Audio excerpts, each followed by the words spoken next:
Cartoons guys, ये एक ऐसा वर्ड है ना जो हमारे बचपन को यादगार बनाने में सबसे बड़ा रोल निभाता है। इसके बिना बचपन ऐसा लगता है जैसे आयरन मैन बिना मार्वल, मूछों बिना जेठालाल और आलू बिना समोसा।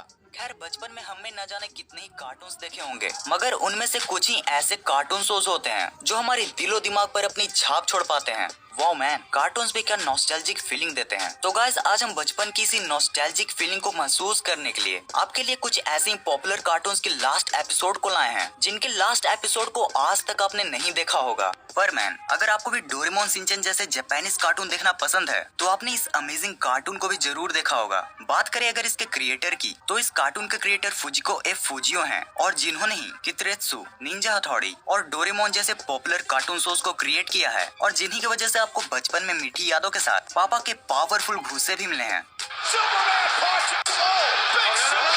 इस कार्टून में टोटल 5 परमन्स हैं, जिसमें मित्सुओ इन सब का लीडर होता है। चलिए अब हम जान लेते हैं कि इसके लास्ट एपिसोड में क्या होता है। तो अगर इसके लास्ट एपिसोड के स्टोरी की बात करें तो उसमें दिखाया जाता है कि मित्सुओ एक मैच्योर परमैन बन जाता है जो अपने सारे काम में अपना 110% देता है और परमैन की इसी प्रोग्रेस से खुश होकर बर्डमैन उसे दूसरे प्लेनेट भेजना चाहते हैं जहाँ उसी के जैसे रिस्पॉन्सिबल परमैन की जरूरत है। परमैन ये सुनकर खुश तो होता है पर उसे अर्थ को छोड़ने का दुख भी होता है और ठीक उसी समय से उसे पता चल जाता है कि वो अर्थ पर ज्यादा समय तक नहीं रह पाएगा। इसलिए वो एक अच्छे बच्चे की तरह मम्मी की बर्तन धोने में मदद करता है, डैड की मालिश करता है, अपनी झगड़ालू बहन गोको से गले भी मिलता है और मिचिको से मिलने भी जाता है और अगले सुबह बहुत मुश्किल से उठकर अपनी मम्मी से गले लगकर बर्डमैन के साथ बाकी परमैन से मिलने जाता है जहाँ सभी उसे गिफ्ट्स देते हैं और वहीं पाको उसे यूएफओ के पीछे बुलाकर अपना फेस रिवील करके परमैन को बताती है कि वही मिस सुमेरे है। और फिर इसके बाद इंड में परमैन बर्ड स्टार चला जाता है। हड्डी मेरा बड्डी। तो देवियों एवं सज्जनों, अब हम बात कर लेते हैं फिसड्डी हड्डी की, जो घनचक्कर बिल्लू और नाकलेस प्रीति के साथ हमें हड्डी मेरे बड्डी शो में देखने को मिलते थे। वैसे आपको ये जरूर जान लेना चाहिए कि ये एक American show the grim adventure of Billy and Mandy है, जिसमें इन तीनों का नाम बिल्ली, मैंडी और ग्रीम रीपर होता है। ये कॉमेडी कार्टून सबसे पहले 1995 में मैक्सवेल एटम्स ने बनाया था, वो भी बस एक यूनिवर्सिटी प्रोजेक्ट के रूप में। इस कार्टून के न्यू एपिसोड्स सिर्फ सीजन 6 तक ही बन पाए थे, जिसे साल 2008 तक बनाया गया था। अब हम इस एस्टोनिशिंग कार्टून के लास्ट एपिसोड को जान लेते हैं। तो इसका लास्ट एपिसोड है अंडर फिस्ट हैलोवीन बास, जिसमें बहुत से लिविंग कैंडी क्रिएचर्स अंडरवर्ल्ड से आकर सिटी पर अटैक कर देते हैं, जिसे डिफेंड करने के लिए हमारे सुपर हीरोज। अब भाई, हम इस नक खजूरे को तो सुपर हीरो नहीं कर सकते। बाय द वे, ये सच में बहुत फनी कैरेक्टर था। तो हमारे सुपर हीरोज इनसे साइंटिस्ट बनकर मुकाबला करते हैं, जिसमें ये लास्टली जीत भी जाते हैं। और सबसे इंटरेस्टिंग बात तो ये है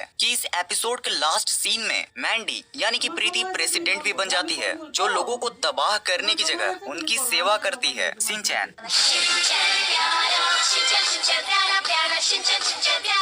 ये गाना तो आपने सुना ही होगा। जी हाँ गाइस, ये गाना हमारे बचपन के one of the best cartoon shows Shinchan का ही है। इस कार्टून शो के बारे में मैं क्या ही कहूँ। जब मैं बचपन में शिनचैन की नकल करता था तब सच में मजा ही आ जाता था। हाँ, वो बात अलग है कि उस हिसाब से तगड़ी वाली बेइज्जती भी करवाई है। खैर, ये कार्टून सबसे पहले एक वीकली मैगजीन एक्शन मांगा में दिखाई दी थी, जिसको योशितो यूसुई ने क्रिएट किया था। लिटरली ये एक ऐसा यूनिक कार्टून है जो बिना किसी गैजेट और सुपर पावर के भी हमें बहुत ज्यादा एंटरटेन करता है। लेकिन गाइस, अगर आपने इस कार्टून को देखा होगा तो आप इसके लास्ट एपिसोड को भी जरूर देखना चाहते होंगे और जाने अनजाने से ही सही आपने इसके लास्ट एपिसोड को भी जरूर जान लिया होगा, जिसमें अनफॉर्चुनेटली शिनचैन और हिमावारी दोनों की ही डेथ हो जाती है। पर गाइस, क्या हो अगर मैं आपसे बोलूं कि ये बिल्कुल फॉल्स स्टोरी है। जी हाँ गाइस, ये एक सिर्फ र्यूमर है, जिसका सबसे बड़ा प्रूफ शिनचैन की 2013 की मूवी विलन और दुल्हन है, जिसमें शिनचैन के फ्यूचर के बारे में बताया जाता है और जिसमें हमें शिनचैन और हिमावारी दोनों का ही बोल्ड और मैच्योर लुक देखने को मिलता है। Phineas and Ferb. अगर आपको भी बचपन में मेरी ही तरह किसी भी टॉय को तोड़कर उसके अंदर के पार्ट्स को देखने का साइंटिफिक शौक था, तो आपने भी कभी न कभी इस अमेजिंग साईफाई बेस्ड कार्टून को तो जरूर देखा ही होगा, जिसमें दो जीनियस किड्स फिनियस और फर्ब हर दिन कोई न कोई न्यू गैजेट्स बनाते रहते थे। अब इसमें तो कोई शक नहीं कि बचपन में ही हमें से कईयों ने सिर्फ इसी कार्टून को देखकर अपनी तेज धूप वाली गर्मी की छुट्टियां बिताई हैं। तो गाइस, अब हम चलिए जान लेते हैं इसके लास्ट एपिसोड की स्पेशल स्टोरी को। तो इसकी सेटिस्फाइंग एंडिंग हमें दिखाई जाती है एक्ट योर एज के एपिसोड में, जिसमें हमें सारे कैरेक्टर्स का मैच्योर लुक देखने को मिलता है और जिसमें लास्टली फिनियस इसाबेला को कन्फेस भी करता है और दोनों मिलकर ट्राई स्टेट के एक ही कॉलेज में एडमिशन भी लेते हैं। बात करें अगर फर्ब की, तो वो भी कॉलेज लाइफ में निशा के साथ इंगेज्ड हो जाता है और लास्टली दोनों ही अपने कॉलेज लाइफ में बिजी हो जाते हैं। मेरे ख्याल से इस स्टनिंग कार्टून की इससे बेहतरीन एंडिंग नहीं हो सकती थी। सो लास्टली ये मानना ही होगा कि डैन पोवरमायर ने इस कार्टून की काफी अच्छी एंडिंग की है। अच्छा, कमेंट सेक्शन में मुझे ये जरूर बताना कि फिनियस की शक्ल किससे ज्यादा मिलती है, विदेशी नाचो से या फिर हमारे देसी पराठों से। डोरेमोन। फाइनली चलिए अब हम बात करते हैं हमारे प्यारे रकून कैट यानी कि डोरेमोन की। ये एक जापानीज कार्टून है जो फुजिको फुजियोस द्वारा 1969 में क्रिएट की गई थी। इसमें मेनली 5 कैरेक्टर्स हैं,